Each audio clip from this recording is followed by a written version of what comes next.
2.5 decades ago was my first time.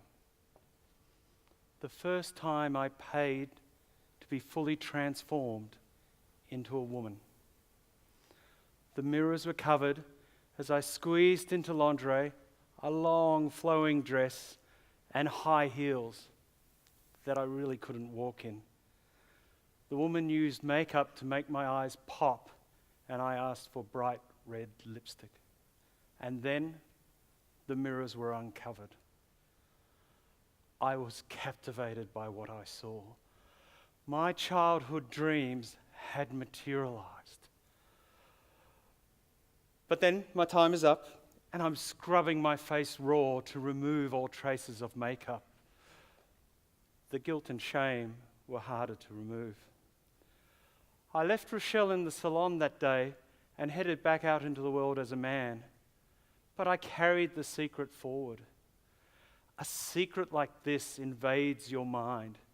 Even as I built a family, a business, a life, it was there, like a dripping tap. Rochelle, Rochelle, Rochelle. I yearned to be her, but was repelled at the same time. I tumbled into a hole of shame and self-loathing that grew bigger and bigger and bigger. To fill out that hole, I sought out distractions, work, prayer, and alcohol. Lots of alcohol. My struggles are not unique. More than 70% of transgender persons admit that they self-harm. More than 40% will attempt suicide. But I wore my mask so well that no one could see that I was at the bottom of a hole.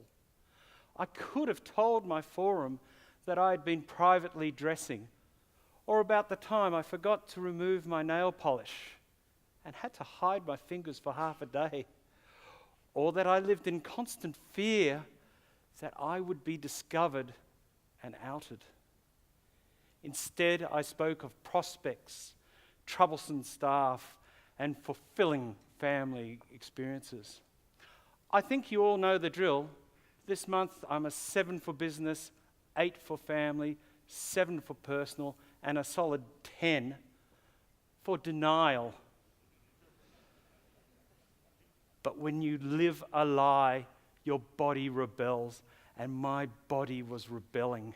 Constant rage and overwhelming anxiety were paralyzing me. So 4 years ago, I stopped denying.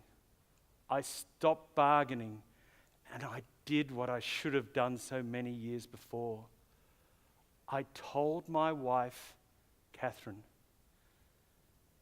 One Sunday, we went for a walk, and I warned her that our life was about to change forever. I'm transgender. I had to clarify. I feel I may be a woman.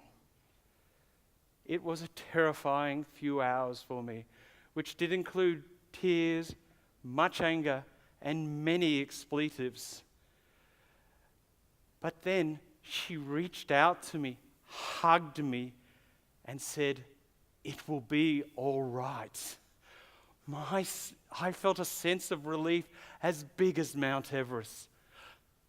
Neither of us knew where this journey would take us, but in a sense, we have continued that walk, one confusing step at a time, into unknown territory, as we prepared for me to come out. 6 months later at my forum retreat, we were to present our 5-year plans. I dropped my mask. In 5 years' time, I will be a woman. The room is silent. I became fearful. Had this been a terrible mistake? I started crying. Did you hear me? I am transgender. Then the first comment, "Wow, this is really cool." The response was positive. I had not been rejected. Then in December 2017, I pressed send on the email to all my contacts, telling them that the man they knew was actually a woman. My children's reaction was the best. "Dada, we just want you to be happy." The journey has been fulfilling, although not always easy. Even the strongest mosaic can show signs of cracks. I'm constantly stared at, sometimes with obvious disgust. People move away from me on public transport. All too often, people refer to me as Sir. A friend ignored my outstretched hand, turned his head, and walked past me on the street. But I've never been happier. Some still see me as a man in a dress, but I don't. Many have helped me, particularly my chapter and my forum, often in just small but meaningful ways. Please remember, your acceptance, your actions, your humanity towards marginalized people makes a difference. I no longer live a lie.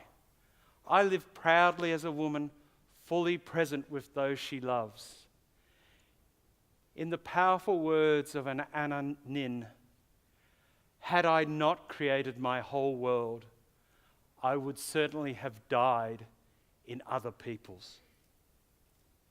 Thank you.